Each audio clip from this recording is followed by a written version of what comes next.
Salam God Lovers. Pagi ini bawa hatimu, puji nama Tuhan. Sebab tidak ada yang mustahil bagi Tuhan, asalkan kita berpegang teguh, percaya akan rencana Tuhan. Haleluya, Yesusku, Kaulah kekuatanku,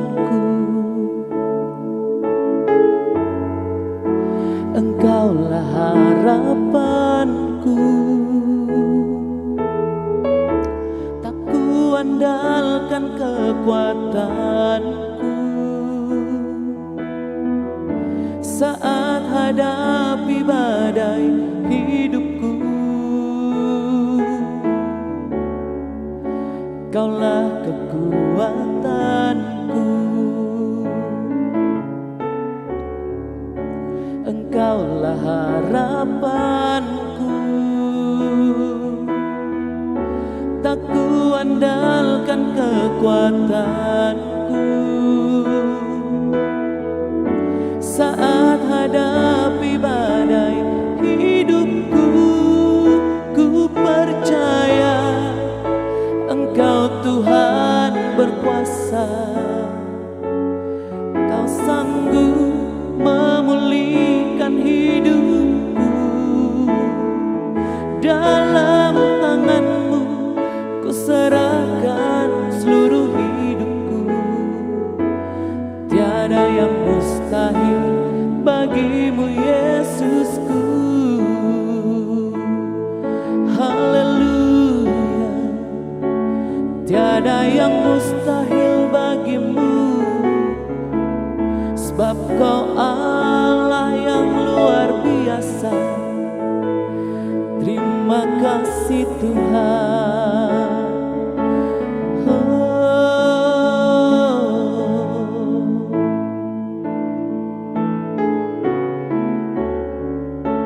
Kaulah kekuatanku,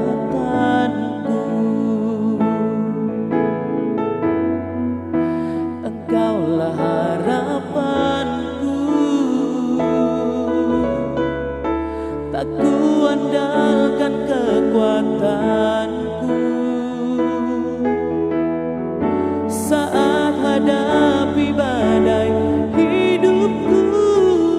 Ku percaya Engkau Tuhan berkuasa, Engkau sanggup memulihkan hidupku.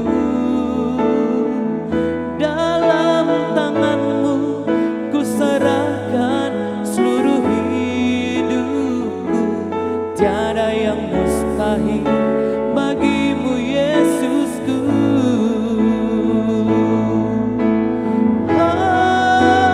Aku percaya Engkau Tuhan berkuasa, Kau sanggup memulihkan hidupku. Dalam tangan-Mu ku serahkan seluruh hidupku. Tiada yang mustahil bagimu, Yesusku. Tiada yang mustahil bagimu, Yesusku.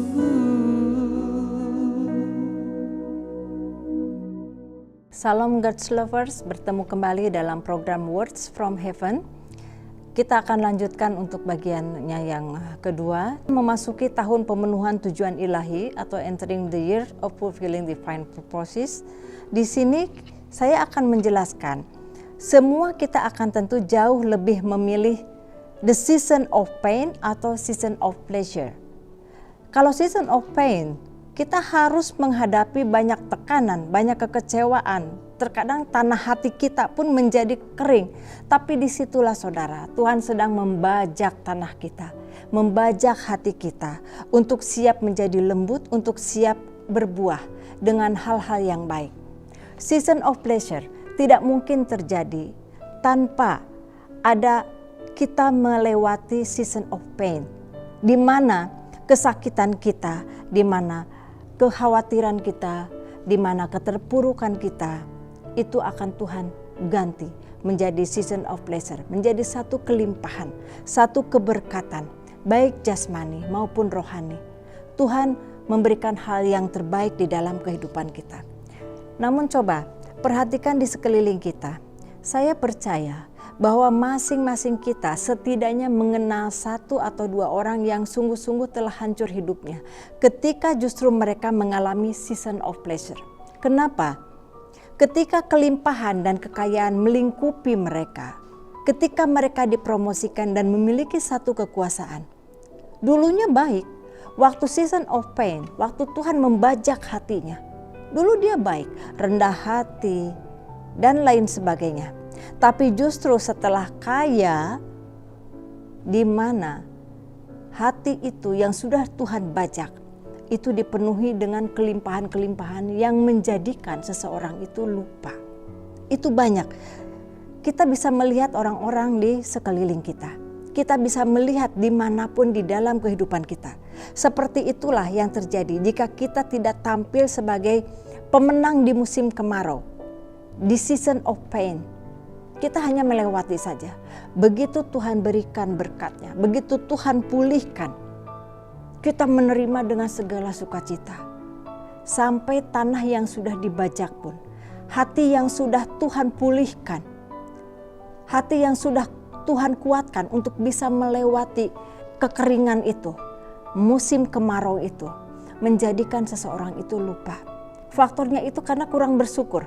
Dia biasanya lupa. Lupa pada saat kekeringan, lupa pada saat kemarau. Jadi seperti ada balas dendam.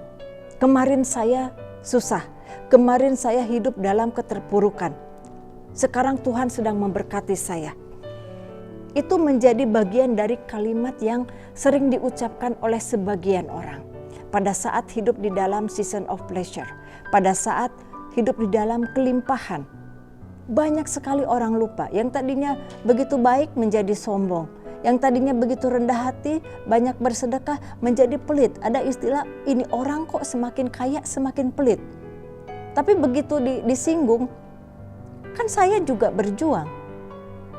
Seperti tidak terima dan ada pembelaan diri. Saya kan pernah mengalami di titik itu.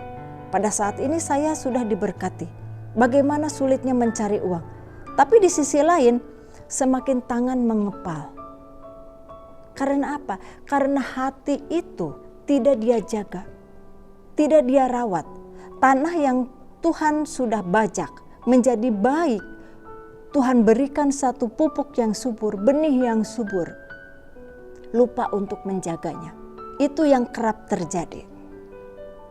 Saya berikan satu ilustrasi ini agar bisa kita menyimak lebih baik lagi. Sebelum sampai kepada tanah perjanjian, the land of plenty, tanah yang berkelimpahan. Apa yang dilakukan Israel? Dia harus melewati padang gurun. Dia harus melewati kemarau itu. Kita juga sama, saudara. Sebelum ada berkelimpahan, kita harus melewati hal itu. Kerumitan di dalam kehidupan, pekerjaan, pelayanan, apapun itu yang terjadi, sebetulnya Tuhan sedang membajak hati kita, membajak kehidupan kita, membajak tanah kering kita, di mana nantinya setelah tanah kering itu bersih, maka Tuhan akan memberikan benihnya, agar benih itu tumbuh subur menjadi lebih baik lagi. Tapi kembali lagi kepada yang punya tanah, kembali lagi kepada hati setiap insan. Apakah hati yang sudah dibajak itu bisa dipertahankan seperti yang Tuhan inginkan? Karena tujuan Tuhan itu beda dengan tujuan kita, saudara. Tuhan membajak saya dan saudara. Tuhan membajak hati saya dan saudara untuk memenuhi tujuan ilahi, bukan tujuan kita. Tidak ada istilah dulu saya susah, sekarang saya kaya, berkelimpahan, akhirnya begini, dan begitu.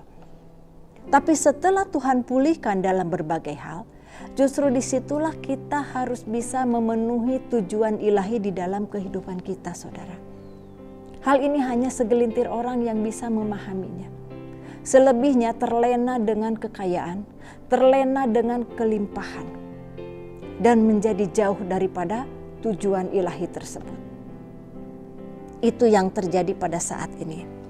Jadi hati-hatilah supaya jangan engkau melupakan Tuhan Allahmu, dan supaya apabila engkau sudah makan dan mendirikan rumah-rumah yang baik serta mendiaminya, dan apabila segala yang ada padamu bertambah banyak, jangan engkau tinggi hati, sehingga engkau melupakan Tuhan Allahmu yang memimpin engkau melalui padang gurun yang besar dan dahsyat itu. Yang di padang gurun memberi engkau makan mana yang tidak dikenal oleh nenek moyangmu, supaya direndahkannya hatimu dan dicobainya engkau hanya untuk berbuat baik kepadamu akhirnya.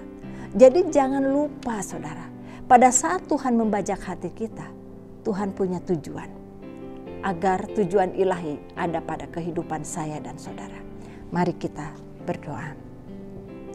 Tuhan, Bapa kami dalam surga, terima kasih Engkau mengingatkan kami untuk membajak hati kami, menjaga hati kami. Karena saat ini kami memahami Engkau punya rencana yang baik untuk kehidupan kami selanjutnya Tuhan.